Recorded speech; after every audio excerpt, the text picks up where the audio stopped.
experience of our armies in Africa and Europe has emphasized the importance of rail transportation in combat areas and the importance of organizing and training railroad battalions for use overseas.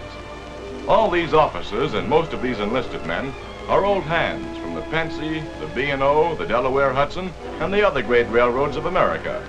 Once they put on fatigues, they start at the beginning again and learn railroading the Army way until they can strip and reassemble a locomotive under field conditions.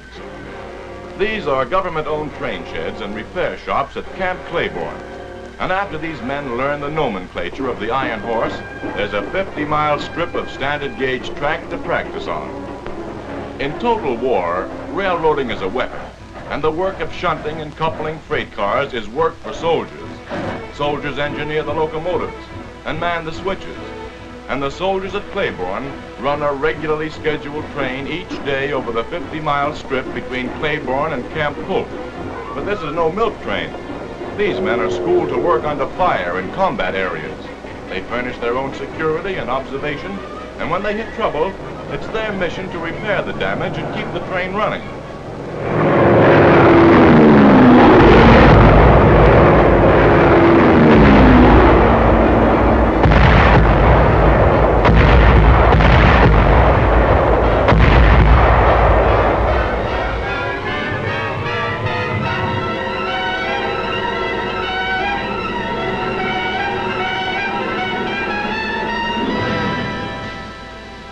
After the damage is estimated, the call for repair crews goes from the signal man to the Claiborne operator to the dispatcher, and the crews pull out.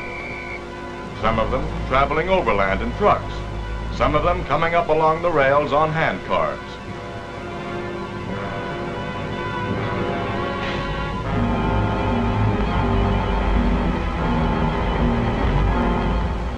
Bulldozers level the bombed roadbed and flat cars bring up new rails. A stretch of track carrying supplies can be the lifeline of an army or a campaign. Long reaches of track and slow-moving trains are vulnerable to sabotage, land mining, and aerial attack. Men trained on the Claiborne line have already done vital work under fire in establishing and maintaining supply lines on the battlefields of Africa and Europe, and in reconditioning lines destroyed by the enemy in retreat. The importance of this work increases as the Allies cut deeper into Europe and their armies move further inland from their coastal supply depots. Railroads bind together the territory we hold and push ammunition, food, and equipment across yesterday's battlefields up to the expanding front.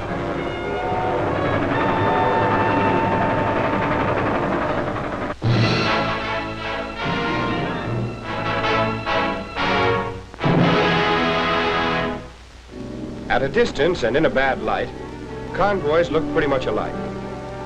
This is a Japanese convoy. This is seized Japanese film. Captured film helps us to piece together the character of the enemy. Japanese mess sergeants see that their soldiers are well fed. Rice and fish is no diet for an American, but it keeps the Nipponese going. The food the Japanese eat, their standard of living, and their feudal government are way behind the Western democracies. But there's nothing backward about Japan at war. These are photographs of an amphibious maneuver. These maneuvers play a large part in Japanese training.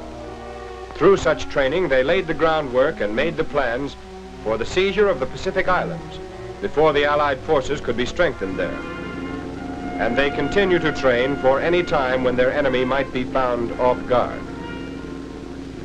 The seizure and fortification of these small islands form a vital outermost defense for the Japanese Empire. The maneuvers are covered by the guns of a still powerful navy.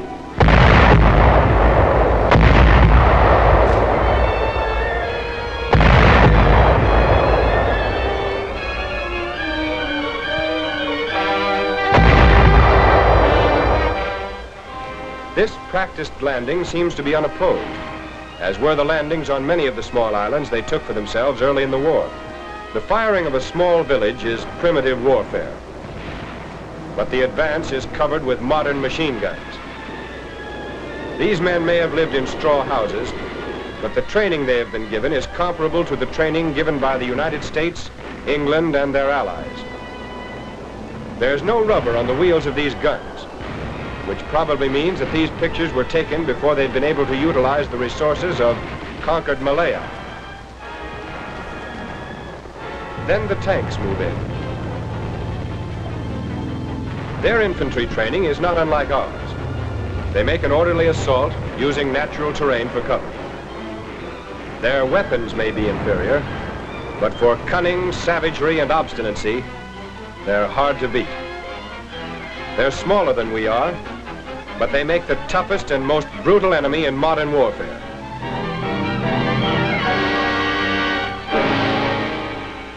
They're not burning many houses these days, or carrying their flag through the streets of newly captured outposts. The flags of the United Nations are driving them in another direction.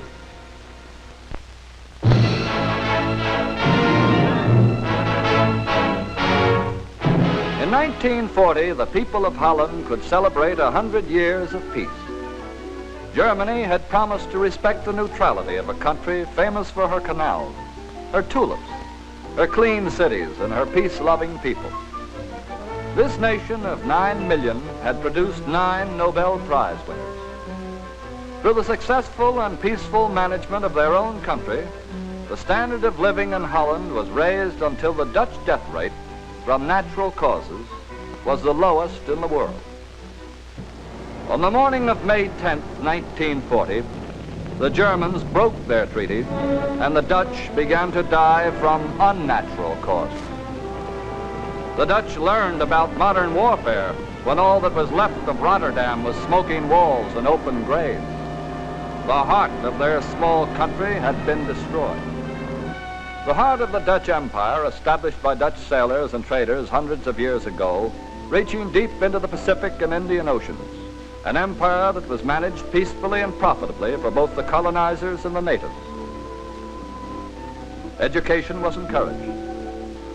The peaceable natives retained their traditions, observing their ancient dances and customs until the Japanese, allies of the enemy that had destroyed Rotterdam and occupied Holland, attacked the outpost of the Netherlands Empire, swarming over the beaches and boundaries, overwhelming the native troops in the early days of Japanese surprise warfare. The government of the Dutch Empire escaped to London to carry on the war in exile under the leadership of Queen Wilhelmina. Other Dutchmen who had escaped made their way to Canada and began to study the weapons that would enable them to return home, while their countrymen who were unable to escape from occupied Holland carried on the dangerous underground work of sabotage. These soldiers hardened and drilled themselves for the day when they could fight their way back.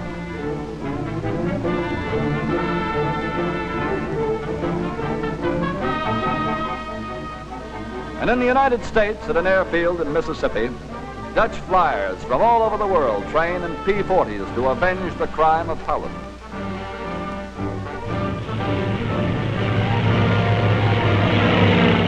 This is a father and his son, separated up until now by the fortunes of war. Men from Suriname and Guyana, from Java and Curacao and Amsterdam, men whose planes were shot from underneath them in the battles of the Malay Peninsula. Holland declared war on Japan immediately after Pearl Harbor. And these men destroyed one Japanese ship a day until their planes gave out. We came to the United States for training and equipment.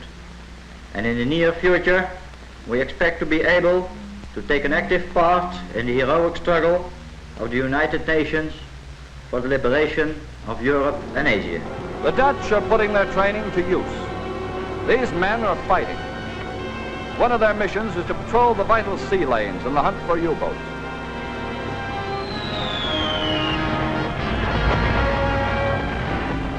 Seafaring Dutchmen, the descendants of sailors who once ruled the seas of the world, patrol the coastal waters of the colonies.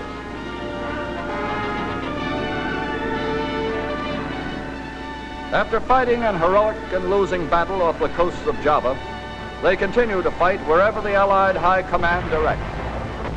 Dutch anti-aircraft guns are bringing down a mounting toll of German planes. Dutch ships with Dutch crews carried American soldiers into the South Pacific. There were Dutch ships and Dutchmen at the landings in Africa and Sicily. And at the training camps in the United States, they continue to observe the customs of their homes. You take off your shoes to eat a rice taffel. Eating this dish takes skill and practice, and the ceremony reminds these Javanese flyers of their homes in Japanese-occupied Java. The ceremonial dances are the same, but the place is a Mississippi recreation hall and not an island in the east.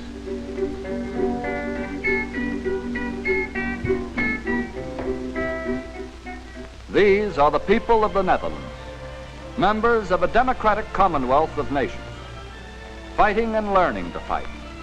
A peaceable people whose only road home lies across a battlefield.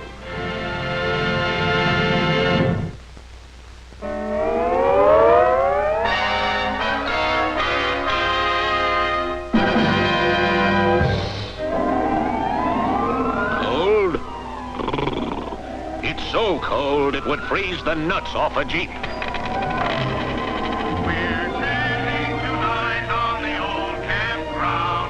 Give us a song to cheer our weary hearts, a song of hope. There's no place like home. There's no place like home. Be it ever so humble, there's no place like home. Home. They got it soft back there. They don't even know there's a war going on. Back in my hometown, take my old man. He's probably down at Kelly's.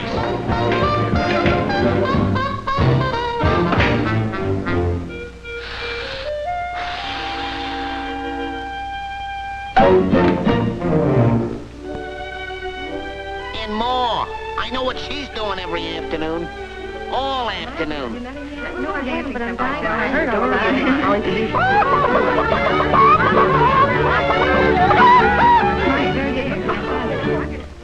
And Grandpa, he never did a day's work in his life.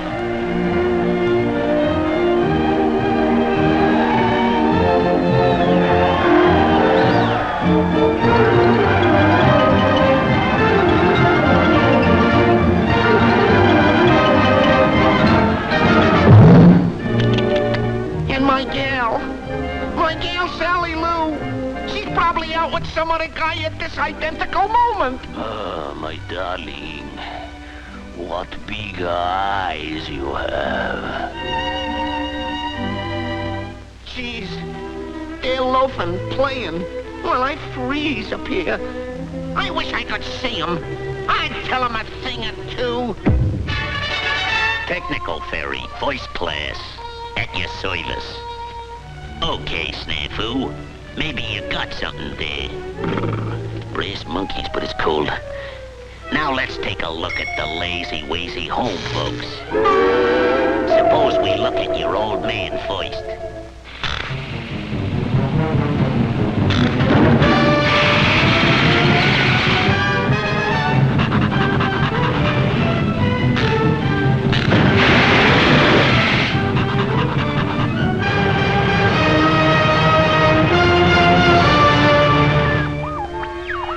Bridge game. Let's see how your ma is making out.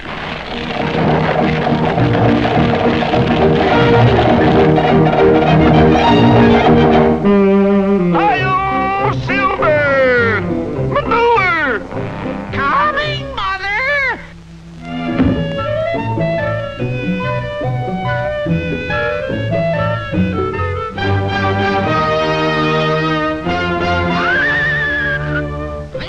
Sure makes things grow, don't it? And that grandpa of yours.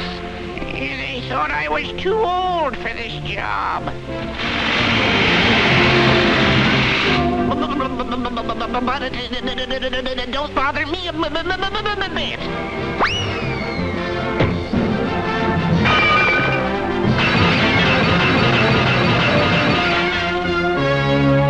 Set them up in the other alley. Sally Lou has joined the wax. We're working like hell in the old home. hometown. They're working in the old hometown. Working in the old home. Town.